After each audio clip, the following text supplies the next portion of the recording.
Arsenal stadium of লাইটে পিছিয়ে পড়েছিল বার্লারদের এক গোলে, যেটা দিয়ে তাদের 813 মিনিট পরে তারা গোল হজম করলো এবং 13 ঘন্টারও বেশি সময় পরে এরপরে অবশ্য বুকায়ো সাকা সমতায় ফেরান আর্সেনালকে।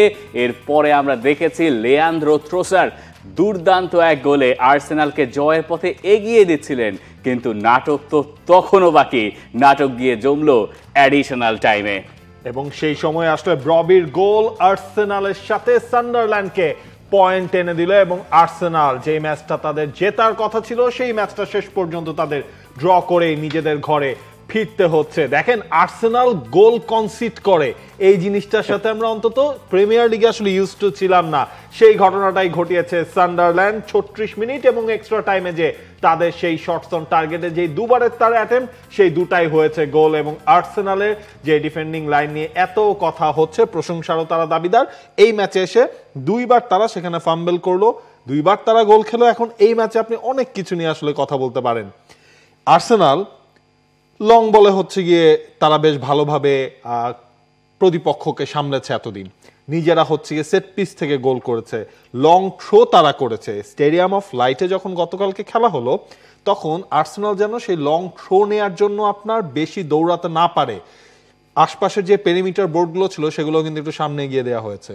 মানে হোম অ্যাডভান্টেজ কিভাবে নেওয়া যায় সেই কাজটা কিন্তু সান্ডারল্যান্ড করেছে। আবার সান্ডারল্যান্ড যখন লং থ্রো গুলো নিয়েছে তখন তারা এইটুকু নিশ্চিত করেছে যে বল যেন শুকনো থাকে, সেরকম একটা বল তারা বলবার কাছ থেকে নিয়ে আবার নিজেরা লং থ্রোতে গেছে। হোম অ্যাডভান্টেজ এগুলো হয়। সান্ডারল্যান্ডের কোচ অবশ্য পরে ম্যাচ শেষে বলেছেন যে তাই নাকি, বাতাসে মনে হয় নিয়ে গেছে, এগুলো হয়। এবং শেষ পর্যন্ত যা হয় তাতে আর্সেনালের শীর্ষস্থানে লিড কমে যাওয়ার একটা শঙ্কা তৈরি হয়েছে, যদিও সেটা এখনই বলা যাচ্ছে না। আর্সেনাল এই ম্যাচটায় যে 2-2 গোলে ড্র করলো, এতে আর্সেনালের জন্য খুব বেশি নেগেটিভ কিছু দেখবো না এই কারণে, কারণ সান্ডারল্যান্ড দুর্দান্ত একটা ফাইট দিয়েছে। যে ম্যাচ শুরুর আগে কথা হচ্ছিল গ্রানিট শাখাকে নিয়ে, এক্স আর্সেনাল ক্যাপ্টেন ভার্সেস এখনকার আর্সেনাল, সেই গ্রানিট শাখাকে ছাপিয়ে গেলেন একজন আর্সেনাল একাডেমির ফুটবলার, যিনি গিয়ে 813 মিনিট পরে আর্সেনালকে প্রথম কোনো একটা গোল হজম করতে বাধ্য করলেন। এবং সেই গোলটা হলো অনেকটা হাফ স্পেস ধরে, এবং বার্লারদের ওই গোলটার পরে ফার্স্ট হাফটা শেষ হলো 1-0-তে, যখন ওই ফার্স্ট হাফের ভেতরে আর্সেনাল তেমন কিছু আসলে করতে পারছিল না। একে তো আপনার ইয়োকেরেশ নাই, সেই জায়গায় আবারও মিকেল মেরিনো স্টার্ট করলেন। আর্সেনাল তাদের প্রপার 11টা নিয়েই যা ছিল তাই নিয়ে মাঠে নেমেছিল। সেকেন্ড হাফের শুরুতে বুকায়ো সাকা যখন ওই মুহূর্তটার জন্ম দিলেন তখন আর্সেনাল আর ব্যাক, ঠিক আছে, ভালো কথা। কিন্তু এই লেয়ান্দ্রো ট্রোসার যখন ওই রকম গোল করেন ম্যাচে, যেই ম্যাচটা আর্সেনালের জন্য খুব কঠিন হয়ে যায়, যখন আপনি ওই রকম একটা স্ট্রাইকে গোল পেয়ে যাবেন তখন আপনি ধরে নেবেন যে না, আপনি যেহেতু লিগ লিডার, আপনার মৌসুমটা ভালো যাচ্ছে, আপনি গোল হজম করেন না, আপনার সব দিকে স্ট্রেংথ আছে, সেটা কাজে লাগিয়ে আপনি সম্ভবত এইরকম গোল আপনার কপালেও লেখা থাকে, যেটা দিয়ে আপনি প্রিমিয়ার লিগে টাইটেল রেসে এগিয়ে যাবেন। কিন্তু এই যে সান্ডারল্যান্ডের ফিরে আসা, এই ফিরে আসার পেছনে দুটো জিনিসের কৃতিত্ব আছে। সান্ডারল্যান্ড হয়তো আরো আগেই ফিরতে পারতো, ডেভিড রায়া যদি দুর্দান্ত কিছু সেভ না করতেন, মিনিমাম 2-3টা গোল তিনি ওখানে আটকে দিয়েছেন, নিশ্চিত নির্ঘাত গোল। তার জন্য আনলাকি যে শেষে গিয়ে তাকে ওইখানে গোলটা হজম করতে হলো। কিন্তু এই জায়গায় সান্ডারল্যান্ডের ক্রেডিটটা মূলত তাদের সমর্থকদের। এই ম্যাচের শুরু থেকে শেষ পর্যন্ত তারা আসলে পুরো খেলাটার মধ্যে মজে ছিল, এইভাবে মজা ছিল যে আর্সেনালের গোলকিপার রায়া একটা ফ্রি কিক নেবেন, সেই ফ্রি কিকের বল বক্সের ভেতর থেকে বোধহয় বেশি হলে 1 মিটার হাফ মিটার হয়তো বল সামনে গেছে, তিনি এভাবে হাত দিয়ে গড়িয়ে মেরেছে, তখন পুরো গ্যালারি একসাথে নয়েজ করে উঠছে যে না, এটা হইতে পারে না। প্রতিটা সময় যখন আর্সেনালের পায়ে বল, ততবার গ্যালারি থেকে একেবারে নির্দিষ্ট সংকেত আসছে যে ওর কাছ থেকে বল নিতে হবে। গ্রানিট শাখা বল গেলে, তার পায়ে বল গেলে, শুটিং স্পেসে থাকলে তখন আওয়াজ আসছে শুট। মানে এই ব্যাপারগুলো দিন শেষে একটা দলকে খুব সাহায্য করে, আর এই সান্ডারল্যান্ডের মতো দলগুলোর উপজীব্য হয়ে যায় হচ্ছে এই ক্রাউড বা এই দর্শকের শক্তি হিসেবে। তখন তারাও আসলে সেইটার উপরে ভর করে তারা ওই শেষ দিকে গিয়ে ম্যাচটা ছিনিয়ে নিয়েছে। এবং ক্লাসিক প্রিমিয়ার লিগ দেখেন, ওই ব্রবির সেই গোলটাও যদি আপনি খেয়াল করেন, মানে সেই জায়গায় ডেভিড রায়া গিয়েছেন, সেই জায়গায় গ্যাব্রিয়েল মাগালাস তারাও ছিলেন, কিন্তু কোথার থেকে জানি একটা টাচের দরকার ছিল, সেই টাচটাই ব্রবি করলেন। সান্ডারল্যান্ডের হয়ে এই সিজনে মানে আলোচনায় চলে আসার মতো একটা গোলেই তিনি করেছেন। এবং একটা জিনিস যদি আপনি খেয়াল করেন, এই যে আর্সেনাল 11টা ম্যাচ খেললো, 11টা ম্যাচে মাত্র 5 জন ফুটবলার তাদের জাল ছিটতে পেরেছে। সেই 5 জনের মধ্যে 2 জনে আবার সান্ডারল্যান্ডের এই ম্যাচেই তারা করেছেন। এর আগে কারা করেছিলেন? ভল্টামাটা করেছিলেন একটা, এরলিং হল্যান্ড করেছিলেন একটা, এবং ডমিনিক সবজলাই ওই যে লিভারপুলের সাথে আর্সেনাল প্রথম যে ম্যাচটা খেললো সেখানে। আরো ইন্টারেস্টিং ব্যাপার, আর্সেনাল এই সিজনে প্রথম একটা ম্যাচে 2 গোল হজম করলো। সবশেষ তারা 2 গোল হজম করেছিল গত মৌসুমের মে মাসে লিভারপুলের এগেইনস্টে, আই গেস। এরপর থেকে তারা আর কোনো ম্যাচে 2 গোল হজম করেনি, আর মাঝখানে একটা লম্বা সময় তারা গোল না হজম করেই পার করে দিয়েছে। এখন এই ফলটার পরে আর্সেনাল কি ভাববে, এটা নিয়ে আমরা আসলে কথা বলতেই পারি যে আর্সেনালের এখন যদি শীর্ষস্থানে যে লিডটা আছে, আজকে লিভারপুল অথবা ম্যানচেস্টার সিটি, ওই ম্যাচে যদি রেজাল্ট আসে তাহলে দূরত্বটা হয়তো কমে যাবে, শীর্ষস্থানের লিডটা একটু কমে যাবে।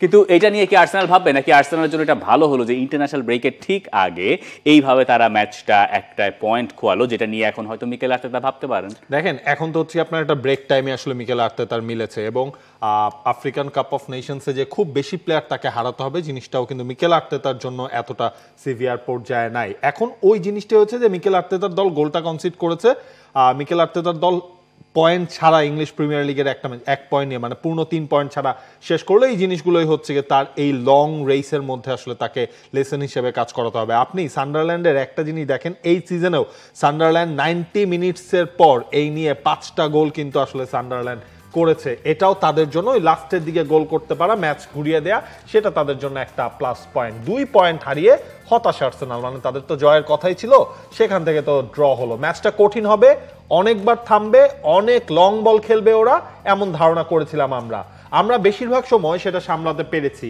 কিন্তু যেই 2টা গোল আমরা কনসিড করেছি তখন ভালো ডিফেন্ডিং করা দরকার ছিল। 7 জন ফুটবলার ইনজুরিতে, এরপরও আমরা শেষ 10 ম্যাচ যেভাবে জিতেছি এবং ক্লিন শিট ধরে রেখেছি, সেটার জন্য গর্বিত। আর্সেনাল কোচ গর্বিত হতেই পারেন, এবং আর্সেনাল তাদের সর্বোচ্চ চেষ্টাটাই করেছে বলে আমার কাছে মনে হয়েছে। ওই বাল্লারদের কথা আরো একবার বলতে হয়, 2-2 স্কোর লাইন হয়ে যাওয়ার পরে যে একটা পয়েন্ট ব্ল্যাঙ্ক রেঞ্জ থেকে যে ব্লকটা তিনি করলেন, ওটা তো নির্ঘাত গোল। সেই গোলটা তিনি ওখানে একদম ঠেকিয়ে দিয়েছেন। মিকেল মেরিনো নইলে ওখানে উইনার হয়ে যেতেন, এবং আর্সেনাল আরো বেশি আত্মবিশ্বাসী হয়ে ওঠার সুযোগ পেত। সান্ডারল্যান্ড যেইভাবে আসলে এই সিজনটা খেলছে এবং যেভাবে তাদের উত্থানটা হয়েছে এবারের প্রিমিয়ার লিগে এত বছর পরে প্রমোটেড হওয়ার পর, সেটা আসলে রিমার্কেবল, এবং এটা দেখার মতো। তারা যে আর্সেনালের মতো দলের সঙ্গেও, মানে লিগ লিডারদের সঙ্গে, এর আগে তারা চেলসির সঙ্গে এই কাজ করেছে, কিন্তু লিগ লিডারদের সঙ্গে তারা যে ম্যাচটা জমিয়ে তুলতে পারে সেটা তারা দেখিয়েছে। শুরুর দিকটা একটু ঝিমুনি ছিল ওই বাল্লারদের গোলের আগ পর্যন্ত, মানে খুব বেশি কিছু আসলে ম্যাচে আমরা হতে দেখছিলাম না, বাট একটা শেষ দিকে গিয়ে দারুণ একটা ম্যাচ বোধহয় আমরা দেখেছি। এবং এই ঝিমুনির কথা যদি আপনি বলেন, তাহলে আমার মনে হয় আমাদের একটু আগে ফিরতে হবে ম্যানচেস্টার ইউনাইটেডের ম্যাচটা নিয়ে। ম্যানচেস্টার ইউনাইটেড আর টটেনহ্যাম হটস্পার আমাদেরকে মনে করিয়ে দিয়েছিল ইউরোপা লিগের ম্যাচের কথা, এবং আমি যখন খেলাটা দেখছিলাম আমি প্রায় ঘুমিয়েই যাচ্ছিলাম শেষ দিকে গিয়ে। আমার ওই শেষের 15 মিনিটে একেবারে ঘুমটুম যদি কারো থাকে সেটা হয়তো নাই হয়ে গেছে। আরো একবার এমবুয়েমোর গোলে ম্যানচেস্টার ইউনাইটেড লিড নিয়েছিল, এবং শেষ দিকে গিয়ে কেমনে জানি টটেনহ্যাম হটস্পার ওই ম্যাচে 2-1 গোলে লিড নেয়, যেখানে রিচার্লিসন 2-1 গোলে লিডটা দিয়েছিলেন, কিন্তু মাথিয়াস ডিলিক্ট তার তখনও একটা সে বাকি ছিল, এবং তার জবাবে শেষ পর্যন্ত 2-2 গোলে টানা দ্বিতীয় সপ্তাহের মতো ম্যানচেস্টার ইউনাইটেড ড্র করছে, আর টটনহ্যাম হটস্পার আরও একবার পয়েন্ট খুঁজেছে। দেখেন এই জায়গাতে আপনি খেয়াল করেন, রুবেন আমরিমের এই দল প্রিমিয়ার লিগে লাস্ট 5 ম্যাচ তারা এখন আনবিটেড রইল। এইটাও কিন্তু হচ্ছে কি আপনার ওই প্রসেসটা যে একটা বেশ ভালো করছে ম্যানচেস্টার ইউনাইটেড, সেটার একটা লক্ষণ আপনি এই ম্যাচটা দিয়ে আপনি জাজ করতে পারবেন। টটেনহ্যামের সাথে ম্যানচেস্টার ইউনাইটেডের ম্যাচ, ম্যানচেস্টার ইউনাইটেড প্রথমে এগিয়ে গেল। ইনফ্যাক্ট এমন একটা পর্যায়ে আসলে ম্যানচেস্টার ইউনাইটেড চলে এসেছিল যখন আপনার বেঞ্জামিন সেস্কো ইনজুরিতে পড়লেন, তার হাতে কোনো সাবস্টিটিউট ছিল না এক্সট্রা, 10 জনকে নিয়ে ম্যানচেস্টার ইউনাইটেডকে ম্যাচের শেষ দিকটা আসলে সামলাতে হয়েছে। ফার্স্ট হাফে টটেনহ্যাম তারা ভুগছিল, সেকেন্ড হাফে টটেনহ্যামও একটু আপনার প্রেশার ক্রিয়েট করলো যখন আপনি কোলোমুয়ানিকে তুলে নিলেন, রিচার্লিসন অ্যাজ এ নাম্বার 9 হিসেবে শিফট করলেন, মাতিয়াস তেল নামলেন, তেল নামার পর একটা গোল আমরা দেখলাম। রিচার্লিসনের সেই গোলটাও তো আপনার হচ্ছে গিয়ে দুর্দান্ত একটা মোমেন্টেই এনে দিয়েছিল আর্সেনাল টটেনহ্যামের জন্য তাদের ঘরের মাঠে, কারণ ঘরের মাঠে সবচেয়ে বাজে হোম রেকর্ড কিন্তু আপনার এখন টটেনহ্যামের রয়েছে। আপনি লাস্ট সিজন, এই সিজন, এখন পর্যন্ত যদি আপনি সবগুলো ম্যাচ হিসেব করেন, মাত্র 3টা ম্যাচ তারা ঘরের মাঠে জিততে পেরেছে। ঘরের মাঠে তাদের জয়ের পথে তারা ছিল, যদিও শেষ দিকটায় সবকিছুই আসলে ঘুরিয়ে দিল ওই ডিলিক্ট। কর্নার হয়েছে, আপনি কর্নারে ডিলিক্টকে ফার পোস্টের বাইরে আপনি আনমার্ক রেখেছেন, সেই জায়গায় কোনো চ্যালেঞ্জ নাই। আচ্ছা, কয়েকটা বিষয় নিয়ে কথা বলা যায়। ডিলিট দিয়ে শেষ করলেন, ডিলিট দিয়ে শুরু করে ডিলিটের যে গোলটা হয়েছে সেখানে তার মুভমেন্টটা দেখার মতো ছিল। তিনি একবার ব্যাক পোস্টে স্টার্ট করেছেন, স্টার্টিং পয়েন্ট ব্যাক পোস্টে ছিল, তারপর তিনি দৌড়ে মাঝখানে গেছেন এবং মাঝখানে যেহেতু ল্যামেন্স চলে এসেছিলেন গোলকিপার ইউনাইটেডের, তাকে তিনি শিল্ড হিসেবে ধরেছেন এবং তার ঠিক পেছন পেছন তিনি ছিলেন। যেই মুহূর্তে কর্নারটা নেওয়া হয়েছে ল্যামেন্সকে ছেড়ে দিয়ে তিনি আবার ব্যাক পোস্টে ফেরত গেছেন এবং সেখান থেকে তিনি গোলটা করেছেন। ডিলিট আসলে যে ফর্মে আছেন এই মুহূর্তে, তাতে এই গোলটা তার জন্য একটা উপহার সুলভ হিসেবে বা স্বরূপ আপনি দেখতে পারেন। আর এর আগে যদি ম্যাচটার বিশ্লেষণে আসি, সেখানে বলতে হবে যে টটেনহ্যাম আর ইউনাইটেডের কারোরই আসলে অখুশি হওয়ার কথা নয় এই ম্যাচটা ড্র করতে পেরে। দুই দল আসলে এমন জঘন্য ফুটবল খেলেছে যেটা দেখে যে কেউ ঝিমিয়ে যেতে বাধ্য। ফার্স্ট হাফে যে গোলটা এমবুয়েমো করলেন, এই গোলেও একটা মজার ঘটনা ঘটেছে। সেটা হচ্ছে এই এমবুয়েমো গোল করার আগে একটা ক্রস এসেছিল দোরগুর কাছ থেকে, যেটায় হেড করতে গিয়ে এমবুয়েমো গেছেন বক্সের মধ্যে পড়ে। এখন বক্সের মধ্যে যে পড়ে গেছে তার সঙ্গে যে মার্কার ছিলেন টটনহ্যাম হটস্পারের, সে ভেবেছে এ তো পড়ে আছে, এর আর কি মার্ক করবো, সে তাকে ছেড়ে অন্য জায়গায় মার্ক করতে গেছেন। বল ততক্ষণে বাঁ পাশ থেকে ডান পাশে গেছে। এরপরে ডান পাশ থেকে আমাদের যে ক্রসটা এসে আমার দিয়ালোর যে ক্রসটা, ততক্ষণে এমবুয়েমো দাঁড়িয়ে গেছেন এবং এমবুয়েমো পুরোপুরি ফাঁকায়। এই ফাঁকা থেকে তিনি ওই গোলটা করলেন। আগের মাসে তিনি প্লেয়ার অফ দ্য মান্থ হয়েছেন প্রিমিয়ার লিগে। তো তার গোলে ইউনাইটেড এগিয়ে আছে। Tottenham Hotspur being Tottenham Hotspur, তারা ঘরের মাঠে সুযোগই তৈরি করতে পারছে না এবং তাদেরকে মনেই হচ্ছে না যে এই ম্যাচে তারা ফেরার কোনো ইচ্ছা আছে। টটেনহ্যাম সমর্থকরা পর্যন্ত থিতিয়ে গেছেন।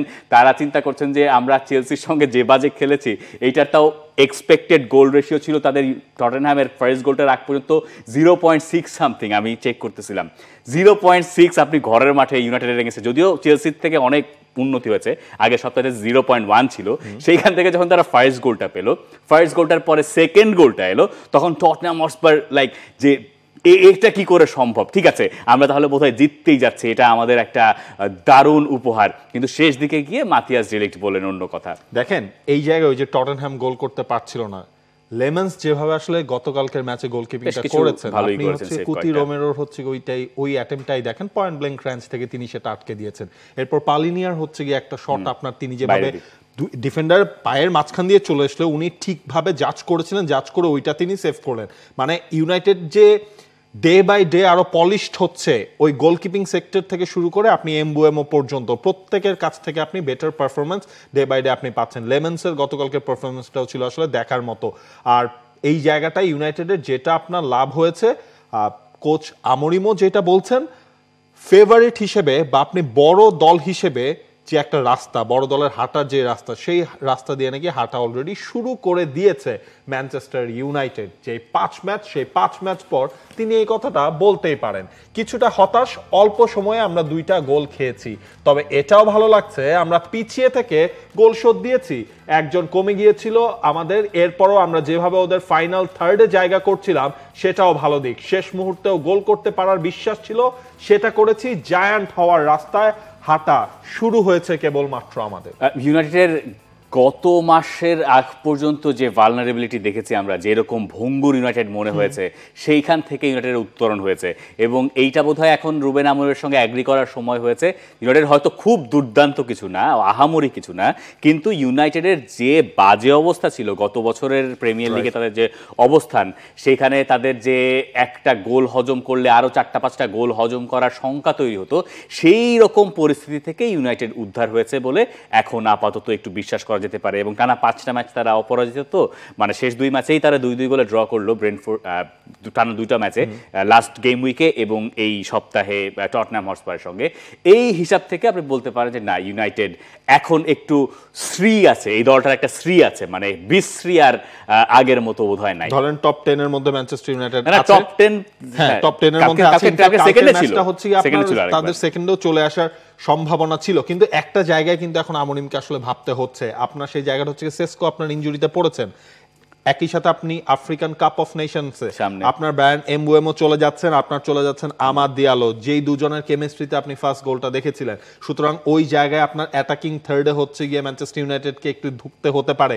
তারা এখন টার্গেটটা করছে উইন্টার ট্রান্সফার সিজন যখন চলবে, তখন যদি সেসকোর এটা যদি আসলে কন্টিনিউ হয় খুব বেশি লম্বা সময়, তখন ওই জায়গায় তাদের কোনো একটা রিপ্লেসমেন্টের দরকার হবে কিনা সেটাও কিন্তু তারা আসলে এখনই ভাবছে। সেসকো দেখেন কালকের ম্যাচে স্টার্ট করেন নাই, এটার পেছনে রুবেন আমরিম সম্ভবত এটা চোটের জায়গা থেকেই তিনি হয়তো আগে স্টার্ট করার নাই, মাতিয়াস কুনিয়াকে দিয়ে তিনি একেবারে পিকে শুরু করিয়েছিলেন। এটার পেছনে হয়তো চোটের একটা কারণ থাকতে পারে, আমি জানি না তিনি ম্যাচের পরে এটা নিয়ে কোনো কথা বলেছেন কিনা, কিন্তু শেস্কোর এই ইনজুরি বারবার থেমে যাওয়াটা তার যে শুরুটা হতে পারতো ইউনাইটেডে, সেইখান থেকে তাকেও একটু বোধহয় পিছিয়ে রাখছে। এক্স্যাক্টলি। তবে ইউনাইটেডে যে শুরুটা বা যে যাত্রাটা যার করার কথা ছিল, সেই গার্নাচো তো আসলে ইউনাইটেডে কিছু করতে পারলেন না, কিন্তু সেই গার্নাচো চেলসির হয়ে রীতিমতো তিনি উঠছেন। গেল রাতে তিনি গোল করেন নাই, কিন্তু তার যে জোড়া অ্যাসিস্ট, সেখানে চেলসি এখন পয়েন্ট টেবিলের যে 2 নম্বরে রয়েছে তার একটা বড় ক্রেডিট রয়েছে। শেষ 4 ম্যাচের মধ্যে 2টা গোল 2টা অ্যাসিস্ট গার্নাচোর হয়ে গেছে। চেলসি প্রিমিয়ার লিগে এখন পর্যন্ত সবচেয়ে বেশি গোল 21টা গোল তারা করেছে। গতকালকে রাতে তারা উলফসকে হারিয়ে দিল 3-0 গোলে। উলভসের আসলে যে অবস্থা, তাতে চেলসি যে এই ম্যাচটা জিততে যাচ্ছে এটা মোটামুটি আমরা ধরেই নিয়েছিলাম, এবং এই ধরে রেখেই আমি আপনাকে বললাম না যে আমি ঘুমিয়ে যাচ্ছি, আমি এই খেলা দেখতে পারবো না, এবং এই খেলা আসলে হাইলাইটস বাদে আমার কিছু দেখা হয় নাই। তো এইটা নিয়ে আসলে বিশ্লেষণ করা খুব মুশকিল। আমি যেটা এক্সপেক্ট করেছিলাম দিন শেষে তাই হয়েছে। চেলসির জন্য ভালো, কিন্তু উলভসের জন্য খুবই শঙ্কার। উলভস দিনকে দিন তলায় যাচ্ছে এবং চেলসির হচ্ছে আপনার এস্তেভাও, তিনি দুর্দান্ত আসলে ফর্মটা কন্টিনিউ করছেন, যেটা মারেস্কার জন্য তার এই দলকে টেনে নেওয়ার জন্য আসলে এখন পর্যন্ত মনে হচ্ছে যথেষ্ট। কারণ আপনি জোয়া পেড্রো গোল করছেন, গার্নাচো গোল অ্যাসিস্ট করছেন, আপনি পেড্রো নেতোর কাছ থেকে সাপোর্ট পাচ্ছেন, এস্তেভাওর কাছ থেকে গোল পাচ্ছেন, এই সব কিছু মিলে প্রিমিয়ার লিগে যে টপ 4 এর লড়াইটা, সেটা চেলসি আসলে খুব ভালোভাবেই সেটাতে শামিল হয়েছে। For more updates, subscribe to our YouTube channel and click on the bell icon. Follow us on Facebook and Instagram. Download T-Sports app to enjoy exciting games and highlights. Visit tsports.com.